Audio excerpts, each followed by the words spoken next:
Thanks so much for checking out this latest video, which I really hope that you are going to enjoy. So a little bit different, as I was actually interviewed by one of my amazing Shine Squad members, Sam Lidford, and she is the creator of Leaving Corporate to Make a Difference. So she coaches women who want to leave the corporate world and make a difference with their lives.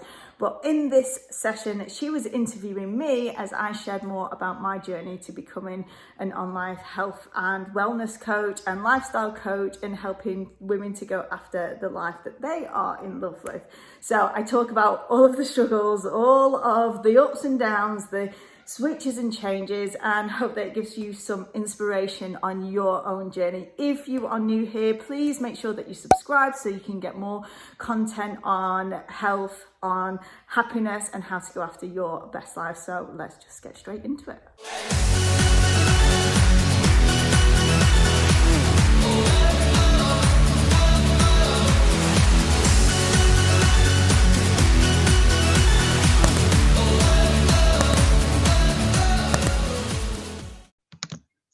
Hello and welcome back to Leaving Corporate to Make a Difference. We have Emma Colsey-Nicholls here with us today. Hello, Emma. Hey, thanks for having me. I'm super excited. Yeah, me too. So I'm going to give you a quick intro about how I met Emma. So it's actually just over a year ago when happened to go. I know, it was last March. It was just before the very first lockdown started. Yeah. And I came out to my very first women's business group meeting out in Saint-Jean. Yeah. There was the very last one that was kind of held in person and all of that jazz, I believe. Yeah. It swiftly stopped after those. They were amazing sessions as well, but it was so great to get to meet you there. And that's what I love about networking. It's good. It was a good meeting, actually. And so then I got involved in Emma's free community. Do you want to tell us a bit about that? Yeah, so the Get It Girl is a free community. It is for women who have goals and ambitions and want to do stuff and feel like they've got their are we allowed to swear on this one? Feel like they've got the shit. It's okay. Feel like they've got their shit together and to feel a bit supported, if anything, this year has taught us anything, like communities mean a lot, right? We all need a space to vent, to be able to talk and to be able to express what it is that we want in life. So that was really what the community was set up for. And I originally started it actually as a book club as well. And I will still be doing book club stuff. Is the other elements have just taken priority. So it's just really a hub where we talk about wellness, we talk about goals, we talk about life stuff. So it's really a holistic approach to going after your goals. Brilliant, thank you. So I started following Emma in this group for about 3 months, and I really clicked with Emma because she uses my language, all the stuff about being a dream builder and planning and taking action and goal setting. And it's really the combining, you can dream big and then you've just got to get on with it and put things into action daily. And I really connected with that. That was one of the things that I've really, really loved about Emma and appreciate about her. Yeah, I do love a goal setting session. I love to use a planner. I get excited by all of those things. So, Stationery, all of those things. Oh, we'll talk about that later, actually. Yes, we will. So that's just a quick little intro into how I met Emma, and we'll come back to that and we'll come back to the Shine Squad. But we have had an earlier conversation, so I have handpicked some juicy questions that I want to ask you. So if you're ready, I'm going to dive right into those. Ready and raring, always. It sounds to me like you've always had the entrepreneurial spirit. Can you tell us a bit about your work journey that's brought you to this point where you are now, as I've described you as a businesswoman in the Alps? Yeah, I definitely, when I think back, that I probably have always had that entrepreneurial spirit. My family, when I was much younger, had a cafe on Blackpool Promenade, seasonal cafe, at the time during the 80s when it was all big in Blackpool. And I suppose I've got that real taste of other than what we see as the traditional 9 to 5. I was not brought up in that environment, and although that wasn't something that lasted through, you know, into my adult life in terms of my parents' business, I kind of had that taste of it from a very young age. And I always remember, even when I was at school, I had a family friend who sold clothes, and I would get batches of these clothes off this guy, and I'd go and just sell them on eBay. I think I was like 15 at the time, and Wow. you know, I was looking at ways that I could earn extra money. I've very strong work ethic. I've worked from a very young age. I don't think I've ever been without a job, so I have had jobs, but I've always had this kind of want for something on the side, and I've always been doing like multiple different things as well. So that's something that's been within me from quite a young age. Then when I left school, I was like, no, I don't want to go to university, I don't want to do college, I don't want to do all these things. But I went and got a job in a shop, body care, I think they're still around, and I was doing this management program, which was to build me up towards being a manager. And I always remember with the tutor, she was like, so where do you see yourself in 5 years? Do you want to be a supervisor? And I'm like, hell no, I want my own shop. I want my own chain of shops in 5 years' time. And that was it. And shortly after that, I quit. And I decided I was going to go to university to try and increase my chances of maybe getting a better job, or I just knew I wanted more. And I think that was the real driving force behind it, that I knew I was from a young age probably that I was made for something big, made for big stuff. So then I took myself off to university, even though I was like, wasn't sure what I was going to study. I'd always had a enjoyment, or I'd really liked fitness and sport. So that was the area that I went down. I went and did a degree in sports science at the time. As I was doing that, I'd have other jobs, and then started to train to be a fitness instructor then. And that's really where my career in wellness started. I say wellness, I talk wellness now, but at the time it was very much, I was a fitness instructor, and then I was a bootcamp instructor, and my journey evolved from there, really. It sounds like even through university years, it was very much kind of part of your whole life. It wasn't like, oh, here's what I'm studying and my job is something completely different. It all fitted together quite holistically even then.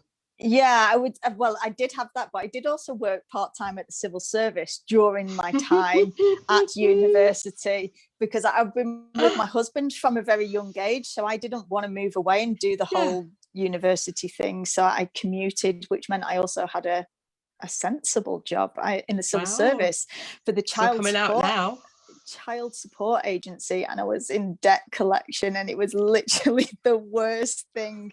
I hated it. I absolutely hated it, having to phone people up and ask parents who were no longer together to pay for their kids, and I found that really, really tough. Yeah. Was it a really good motivator to make something else work? Yeah, it was. It was, again, that realization of like, I don't want to be doing this. I'd be literally going into work dreading having to pick up the phone to people, and getting usually a lot of abuse down the phone, and it's really hard to have to face with that. So that was a motivator behind, again, still not knowing what I wanted to do. Even though I went into the area of sports science, it was knowing enough that I don't want to do that. So using almost the pain part as a motivation, even though I didn't know at the time what my dream really was. Yeah, sometimes that can be enough to get you started on the right path, can't it? Yeah. So then how did that evolve after university? So you had your degree, you'd been doing your personal training qualifications and things like that. Had you started teaching? Yeah, so I got a job at a health spa, which I actually loved. It was amazing. It was in Garstang.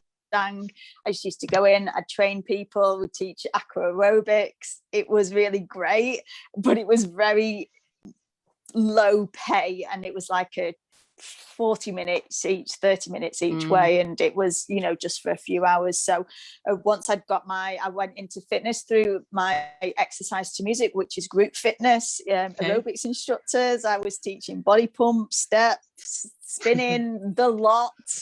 went into teaching those, and that was really because I'm someone who's a natural introvert, so standing up at the front of a class and being the whoop whoop go happy person again really challenged my natural behaviors and my natural personality, but I loved it all at the same. I just loved the vibe of, you know, the music, the energy of people, getting people moving their bodies, and there was something really great about that. And that's something that I then was like, I need to go and do more of this. It was incredible. And even though I'd gone into the traditional group exercise, I was always looking for that next class, the next thing, like keeping at the top of trends. So I'd do things like hula hooping. I then got into pole fitness as well. So that's really when the business side started to evolve, because pole fitness wasn't something that you could just teach in a standard fitness studio.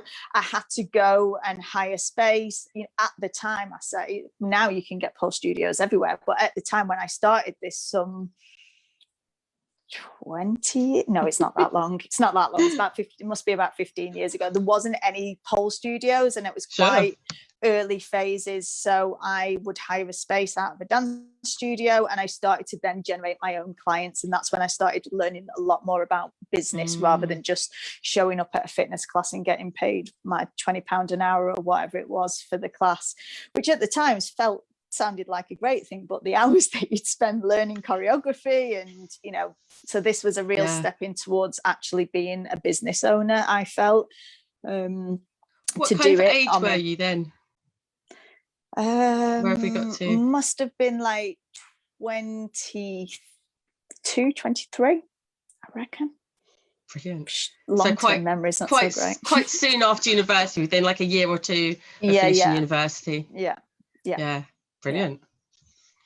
So then what happened?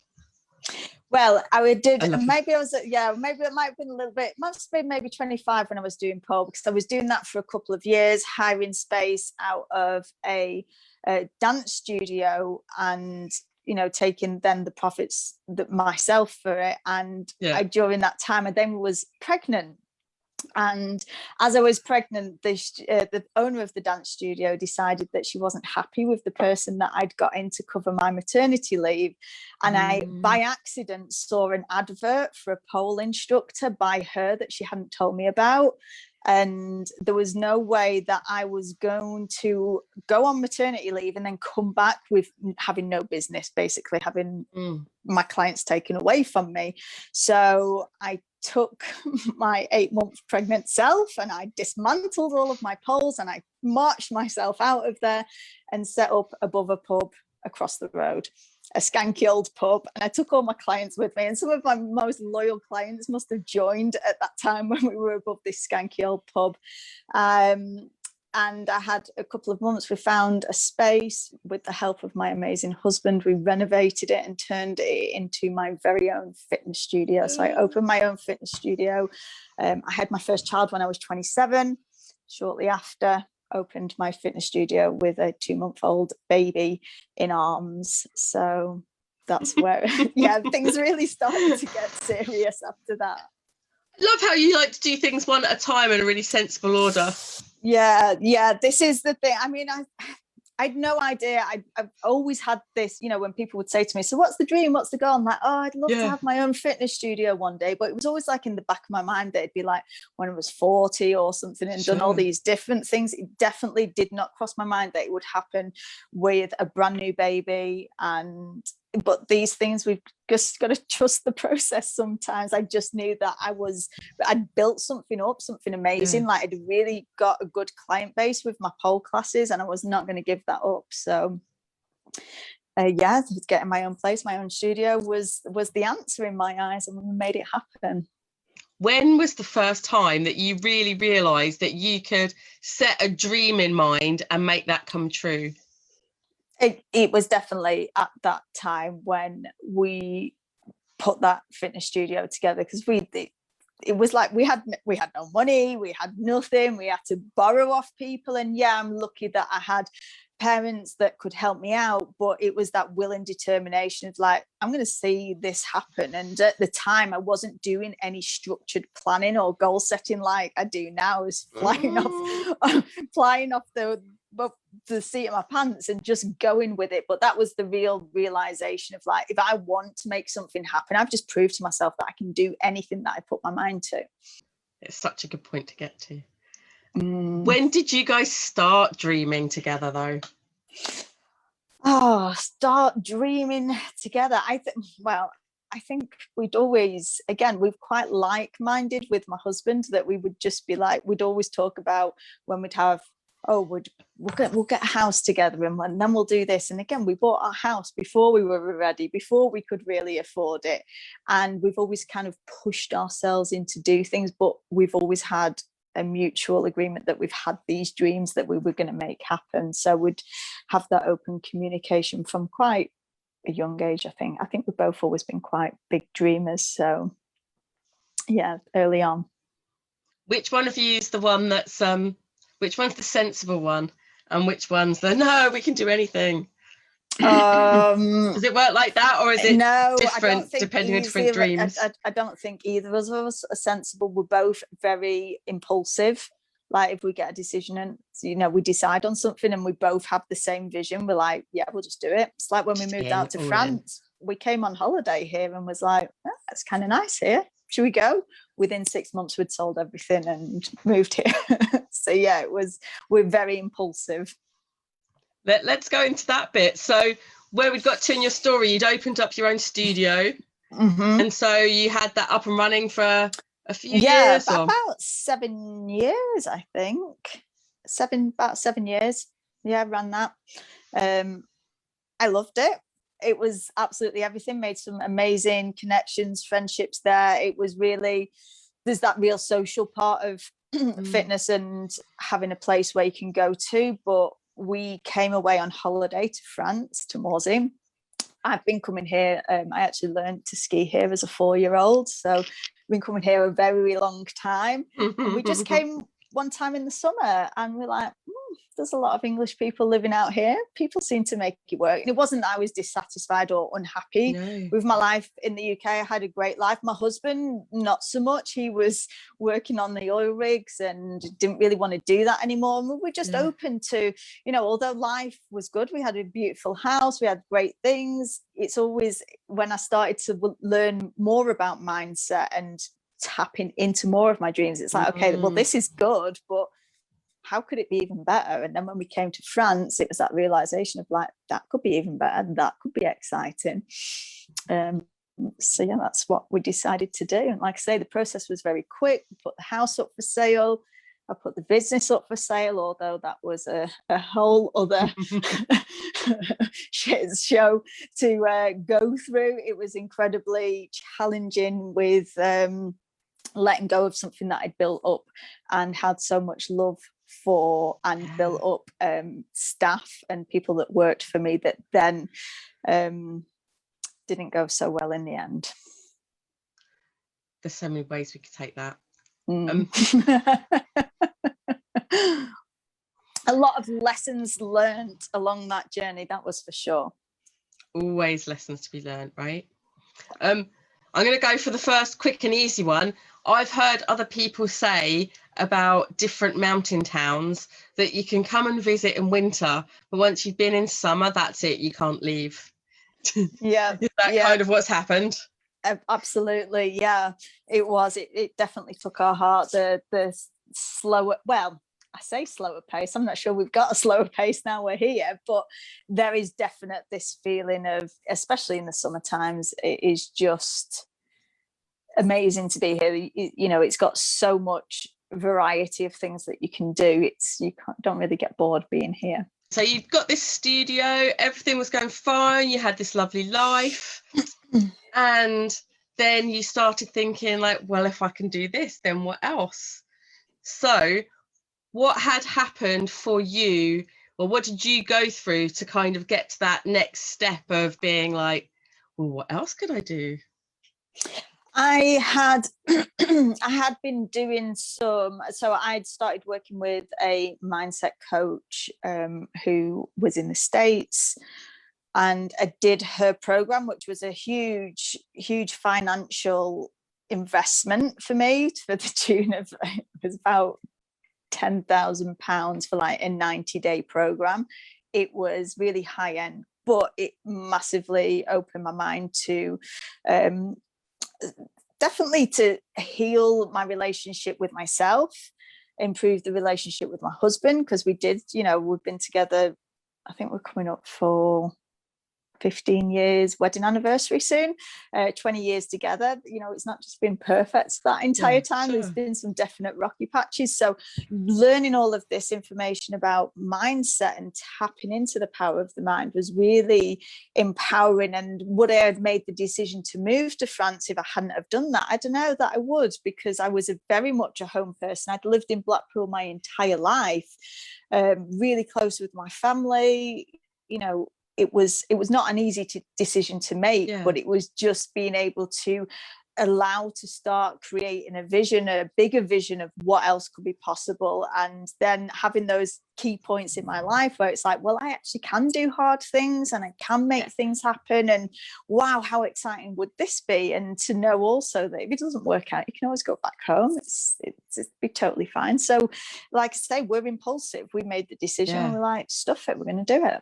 Where did your kind of personal development journey start? Because I'm guessing it didn't start with dropping that 10 grand. That had been a journey to get to that point. Yeah, so I worked with a mentor called Paul Mort. He's quite prolific in the fitness world, and particularly of Bootcamp. So I did a lot of work with Paul for a number of years. He's pretty high end these days, but when I first started working with him, and he's a big brash F's and Jeff's like a good one from Newcastle. He's such a great character. So yeah, a lot owed to him as well, because him being such a big character and I was quite introvert helped to build and grow my belief in myself, get to know more about building a business. So that was really the first start of the self-development. And then he got to a place where he decided he wasn't working with women anymore, so I had to go looking elsewhere. So he's worked specifically with men now, but I had learned a lot from that guy. So yeah, that's really cool. I always like to ask about, how did the journey really start? Because so often when we talk to people, we hear like, well, here's how I am now, and then you kind of look back and you pull out all the highlights, but you don't necessarily see like the step by step, day by day part of the journey that happens before those big decisions, before those big actions. Like I say, Paul was from the fitness world. I think I went to one of his workshop. It was like how to create a boot camp, because this was really when fitness started to become more profitable for me, when it was like, look, here people want to be walked, they want to be guided through a program. So he gave very much a blueprint for like, this is how you run a boot camp. And I started off with his workshops and then went to work on his group coaching with him. So yeah, and then he started to get into more of not just focusing on the business side and looking at everything of career, looking at body, looking at your own self-development and relationships, and having those 4 quadrants. And that's really where I got into the rhythm of like, I could do this for women. This is really what I'm passionate about and what has helped me so much that I want to share with other people as well. So was it quite a quick and natural transition from like starting to work on yourself in that way to then being able to share that with other people?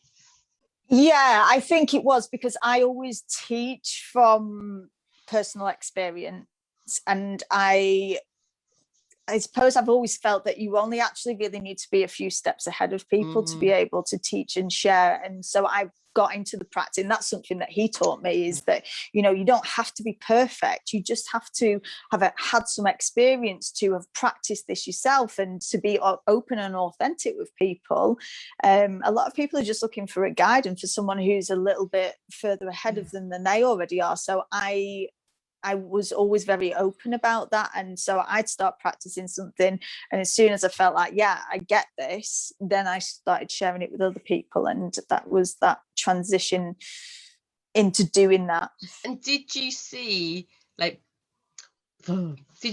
differences when you started adding the mindset work into kind of the training work? What was the impact?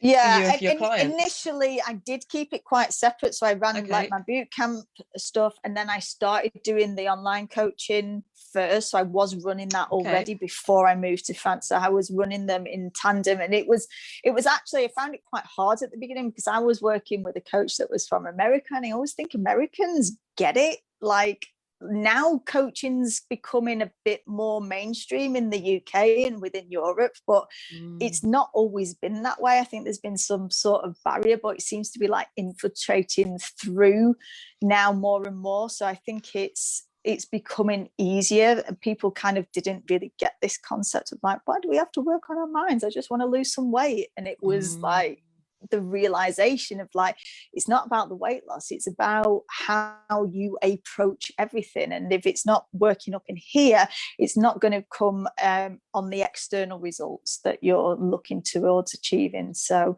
and most of all, it's, you know, for a lot of people, it's not really about the weight loss. People just want to feel happier, they want to feel healthier, they want to feel better about themselves, and that really actually has nothing to do with the way that they look. And that's what I started to get passionate about sharing with people. So I think it's still a bit of a block that some people have. People like, I just want to be skinny, and they still get that. And it's hard to try and, you know, there will still be times when I will market some of my programs towards weight loss. And that's not necessarily because of what I want to share, but it's what people in terms of marketing want to hear. They're like, I just want to lose some weight. I don't want to do all this mindset stuff. So I kind of sell them what they want, but then like try and approach it from a mindset point of view, because I think there is still that block with it for a lot of people. One of the things that I have really appreciated about you, coming from your health and fitness background, is the wellness and the holistic approach. So for me, it's been the reminder of there's more to life than my career and my business. And for other people, it's the reminder for them that there is more, you know, there's more to life than losing the last 5 pounds. Absolutely. I agree with you wholeheartedly. Like, and I think as a coach, you know, I'm not someone who, I'm holding a little bit of extra body weight, and, you know, and it's fine. The point is being that, like I say, happy, healthy, and it doesn't come from just working on your fitness and your nutrition. And, you know, people aren't successful in their career just because they focus on, we're not one dimensional. We are whole human beings with so many different aspects of our lives. And I think if we're focusing in on the happiness piece, then they all have to come together. Can we come back to your journey to France? Yes. Let's pick up your story there.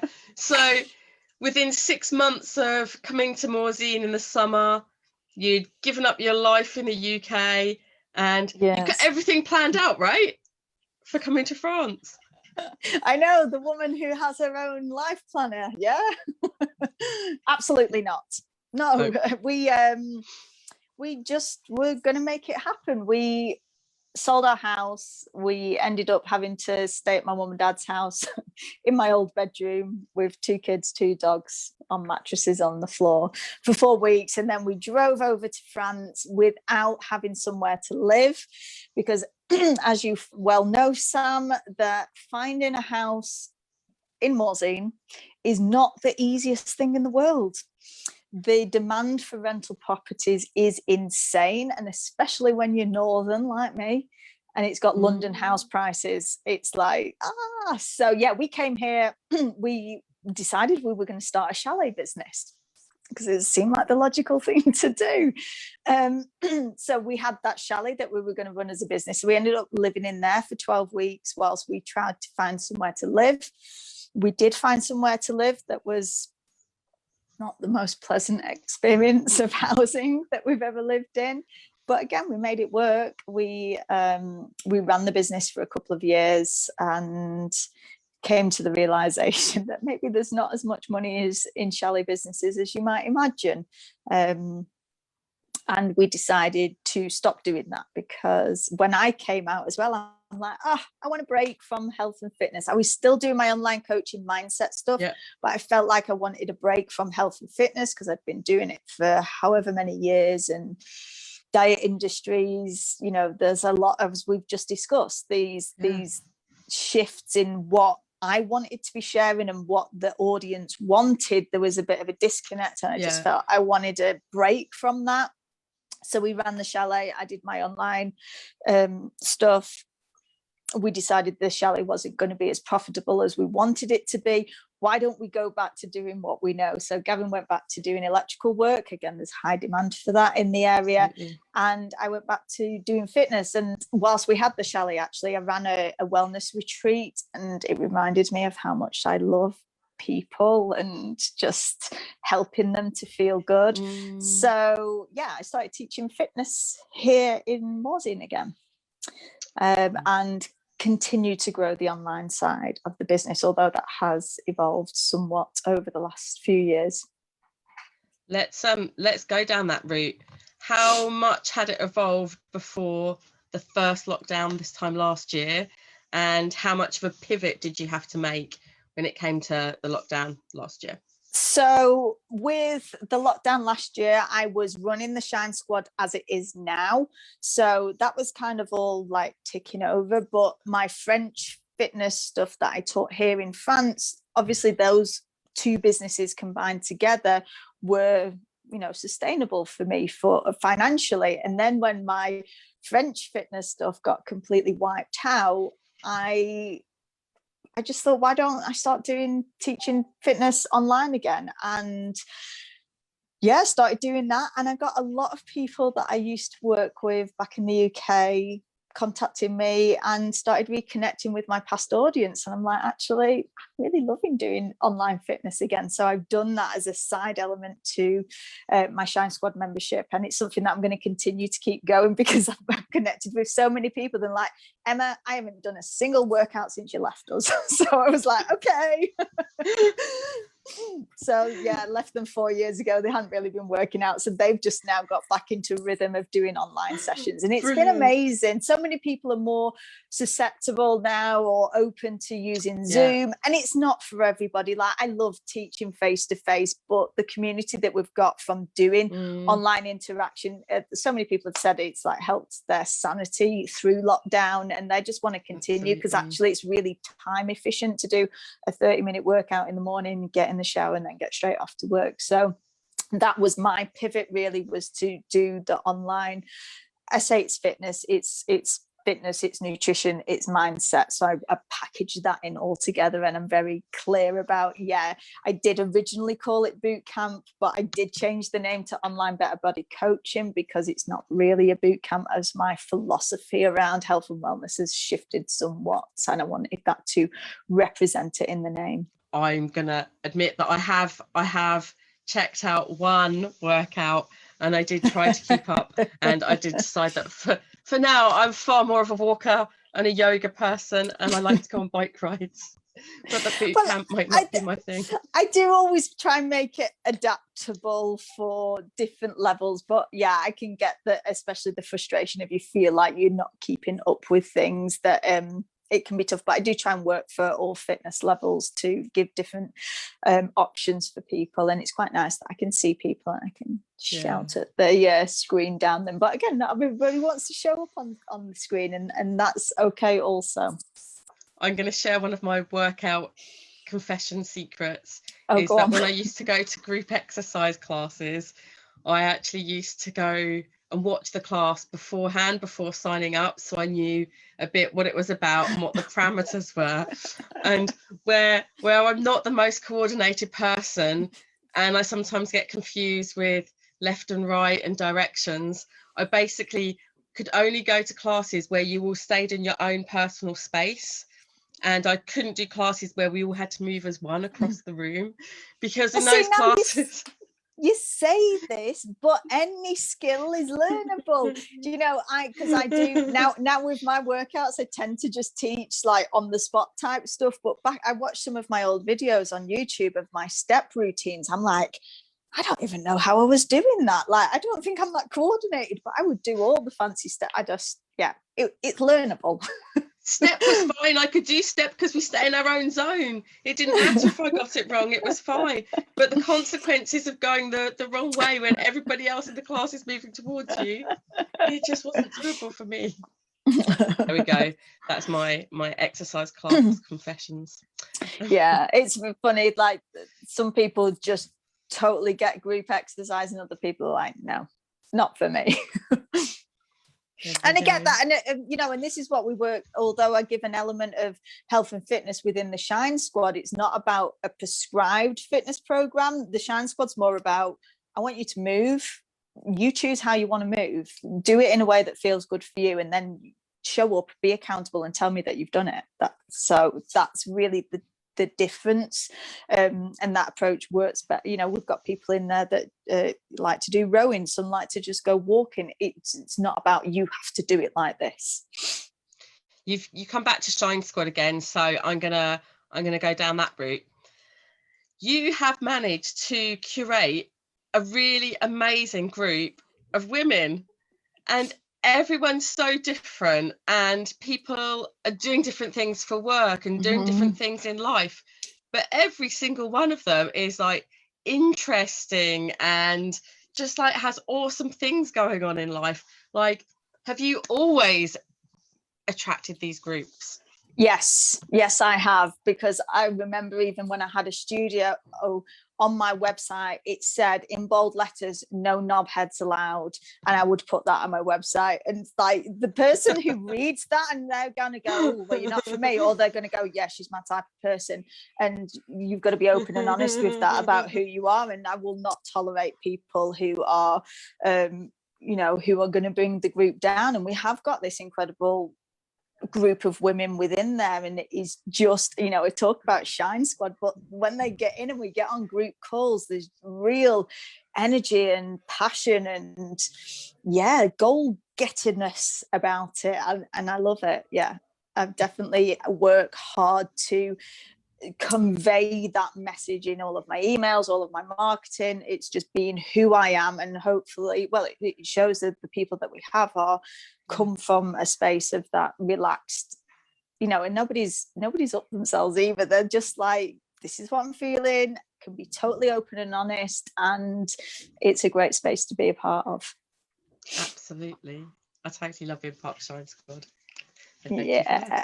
No, thank you for being in it. You are very, very valued member, and that's the thing, you know, we've got people who are in corporate and people who are doing their own business stuff, and some people that have got a job. We've got a foster care, you know, real range of walks of life, and it's not about the type of goal that you've got. It's like, if you've got a goal, what are the steps that we're going to take that you get to create for yourself? And I'm just going to hold you accountable to that and get you to show up each week and get you to check in with yourself and how you're feeling. And that's really how it's, I suppose it's an accountability community as much as anything. And then I'm obviously giving bits of guidance and support with mindset, but it's very an individual process that people go through in there.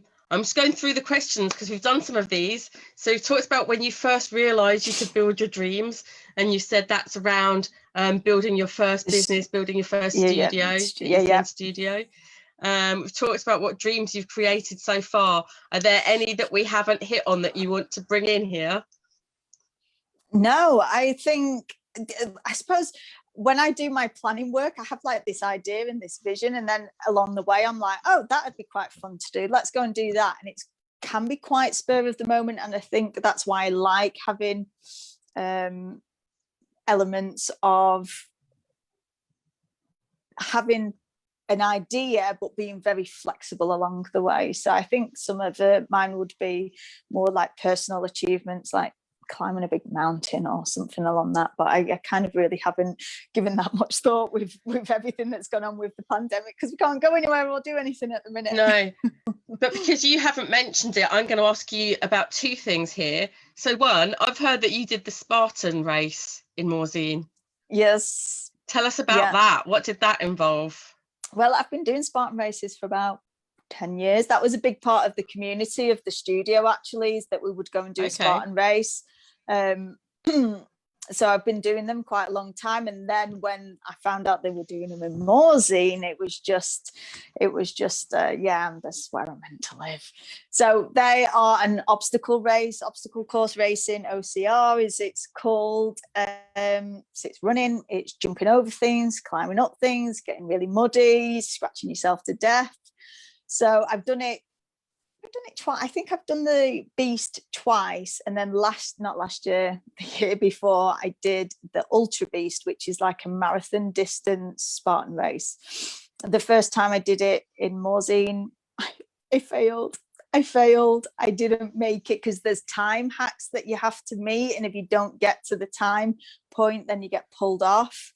So I got pulled off like 10 kilometers from the end of a 50-kilometer race. I was broken. I was devastated. So I then went and signed up for the Spartan Ultra in Scotland and got my medal in Scotland. But it felt like a cheat because it's the easier route. There's not as many mountains.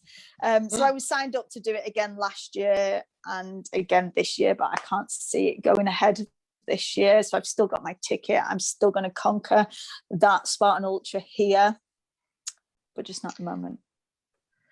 But one event that you were signed up for that is going ahead this year very soon is the Geneva Marathon. Again, it was very last minute that they sent an email and it's going ahead. I'm like, it's 8 weeks away. Who thought it was going to go? I'm not sure still that it's going to go ahead, but they've set it up. They're running it across a whole month. So I'm going to train. I've just been out and done 10K this morning, was feeling good. I need to start doing longer than 10K though, but I've never done a normal road race marathon. So it'll be interesting to do this more of a mental battle, I think. But I mean, the Spartan Ultra took me 13 and a half hours. So if I can last a full day running and climbing over crap, I can do 5 hours on a flat road. Sure. Awesome. I look forward to your updates with that. Yeah. Here's the next question for you. What are you most proud of creating so far? It's a bit too cheesy to say my children. Maybe. I think you can say that, but then you've got to give me another answer as well. Yeah, studio, because that was such a challenging time, being pregnant, having someone try and screw you over and to say, no, we're not having this, and to build that. And that was a real proud achievement. And moving out to France I still don't speak French. And, doing that with little to no knowledge of what we would, again, it's just the resilience to be able to do things, and always, failure's not really an option. There's always a way through it. So I think that would be the things that I'd be most proud of. I love that. What do you wish you'd known earlier, or what advice would you give to your younger self? To believe, again, it sounds a bit cheesy, but more self-belief. Confidence has been a huge thing in my life. Like, I maybe have not always shown it. So ever since like teaching classes and standing up in front of people, but the internal battle that would be going on underneath, fear of judgment, what do others think about me, am I good enough, all of that like negative mental chatter. If I could go back, I'd just be like, just stop it now, just stop it, you can and you will. And that would be the strongest thing, is that internal self-belief and knowing in myself. It would have maybe saved a lot of tears. How did you build that? Because again, that's not something that just happens overnight. That's a journey. Yeah, when I saw that this question, I was kind of like, is it just an age thing that as I've got older, I've got to know myself? Or is it to do with a lot of the self-development work that I've done, that I've done this self-inquiry? Because I probably still see people that have never overcome it. And that is probably a thing. But I'm like, oh, is it just an age thing? Because I think as we get older, we do grow in confidence and get more comfortable, and we get to know ourselves. But I've done this a lot of internal of like, what's going on? What does that mean? Where does that come from? What do I now want? So that journaling has been such a transformational tool in that self-knowing and reaffirming of doing things, because you can go and achieve things, and if you don't give yourself any acknowledgement for that, then you never build that self-confidence. So I think that whole process of using a planner, reflection and review work and journaling has helped me massively to cultivate the confidence that I have now. And that's not to say that I don't get nervous. I still feel sometimes socially quite awkward, but I just don't let it stop me. And I notice those thoughts and things, and I'm like, yeah, we're not listening to that anymore. We don't need that. This is who I am. This is what I do. We show up. You get on and do it anyway. We do. Absolutely. I like that. I like that a lot.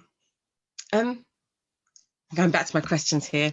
What's next for you? What's coming up next? What are you working on?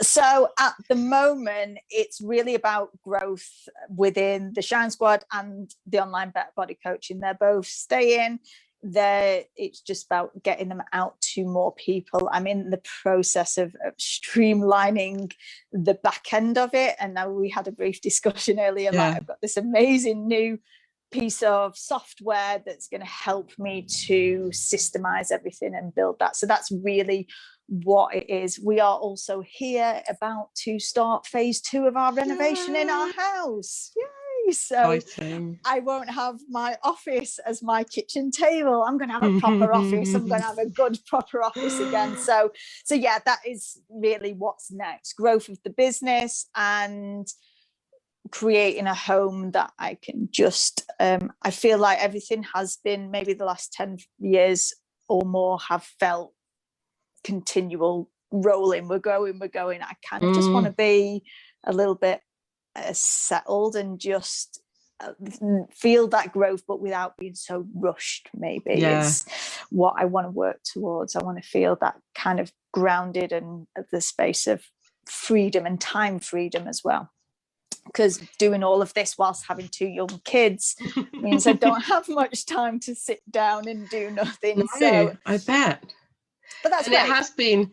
It does sound like it's been like one project after another, and always moving on to like the next thing you can do. Yeah, and that's the thing. Like physical moves as well. Ever since we built our first house, we've bought a house, we've done it up a little bit, we've moved on to the next one, and we'd always kept our properties and rented them out, but we'd always like done it up and moved. And Gavin even said this time, like, well, when this one's done we could do a new build. I'm like, no, I just want to live in it, and I just want to be for a little while. So that's what I'm feeling.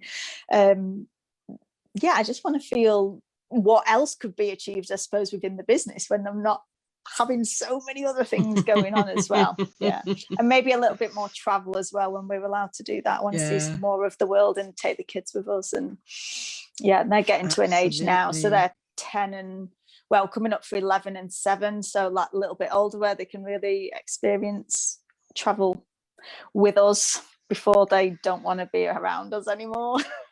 Absolutely. I've seen videos of your boys launching themselves off things like on snow and not on snow. Are there ever times when you think, oh my gosh, I shouldn't have brought them to the mountains? Oh no, not at all. Not at all.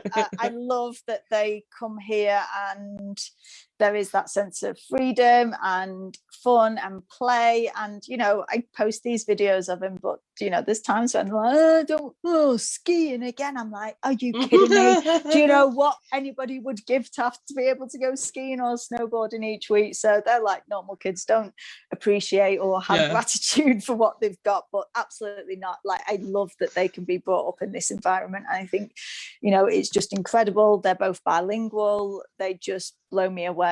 And I think it's one of the best things that we could have ever done for them. Who do you want to connect with? So in terms of, let's go both ways. So who is the Better Body stuff for? Who is Shine Squad for? And are there other kind of connections and networking that you are looking to do? Connections you want to make and networking you want to do? Did that make sense? So Better Body is for women who are sick and tired of dieting, who want to create a better relationship with their body and to feel good and empowered by making good, healthy choices, and to learn the mindset around doing that. And Shine Squad is for women who kind of want that, but on top of that, they've got other life goals and who feel overwhelmed and like, I want to do this thing, but I just feel so stressed out and overwhelmed with everything. We help direct their thoughts, calm down the overwhelm, and give a little bit of structure.